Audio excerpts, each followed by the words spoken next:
मैंने सुना तो अपनी भतीजी बेच रहा है। तू मेरी भतीजी क्यों खरीदना चाहता है? जितने पैसे तू मांगेगा ना उससे भी ज्यादा दूंगा। पूरे 20 लाख रुपए लूंगा। तेरी मुंह मांगी कीमत से भी ज्यादा देता हूँ, पूरे 25 लाख रुपए। चाचा, चुप कर। चाचा आप ऐसा कैसे कर सकते हो? मम्मी पापा के जाने के बाद आपने मुझे पाल पोस के बड़ा किया और आप मुझे किसी अनजान आदमी के हाथ में बेच रहे हो। मैं आपका इतना ध्यान रखती हूँ, मैं चली गई तो आपका ध्यान कौन रखेगा? चाचा प्लीज ऐसा मत करो। तूने मुझे पैसा दिया है ना, अब तू इसको ले जा। हाँ, ले जाने से पहले एक बात बोल देता हूँ, तुझे मैंने पूरे 25 लाख रुपए दिए, लेकिन तू कभी जिंदगी में इसके पीछे नहीं आएगा, कभी मुड़ के मत देखना। जा चुपचाप गाड़ी में जाके बैठ, जाओ ना।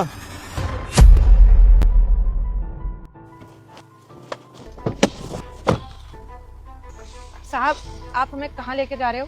मैं तुम्हें कहीं लेकर के नहीं जा रहा हूँ, बल्कि मैंने तुम्हें तुम्हारे चाचा से बचाया। तुम्हारे चाचा ना जुआ खेल रहे थे और जितने भी पैसे थे उनके पास वो जुए में सारे हार गए। अब उनके पास पैसे नहीं बचे तो सामने वाले ने उनको ऑफर दिया कि जो तेरी भतीजी है उसको दांव पे लगा दे, हम तुझे उसके बदले 20 लाख रुपए देंगे।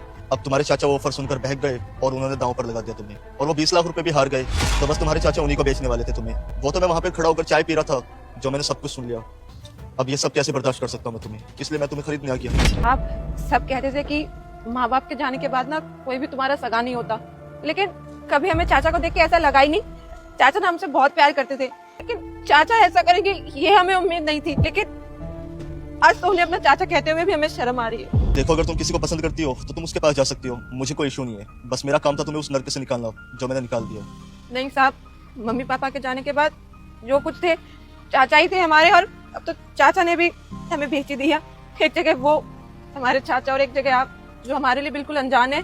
हमें खरीदा लेकिन वो भी हमारी भलाई के लिए। हम कुछ देख लेंगे साहब, किसी ना किसी घर में झाड़ू पोछा बर्तन कहीं ना कहीं काम तो मिल ही जाएगा। तो तुम अपने रिश्तेदारों के पास चली जाओ, वहाँ पे सेफ रहोगी। साहब आप भी कैसी बातें करते हो? जब मेरे चाचा ही मेरे अपने नहीं हुए तो रिश्तेदारों की तो बात बहुत दूर की है।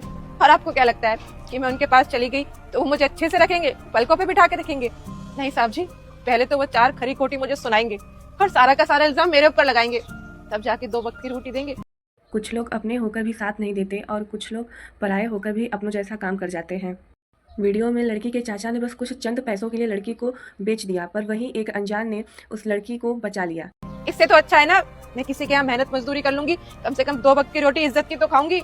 मैं चलती हूँ साहब जी। अच्छा सुनो, अगर तुम चाहो तो मेरे घर पे रह सकती हो, मेरा भी इस दुनिया में कोई नहीं है।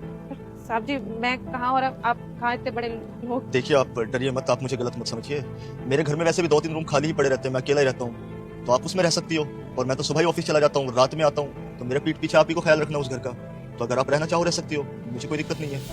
ठीक है साहब जी। तो चले।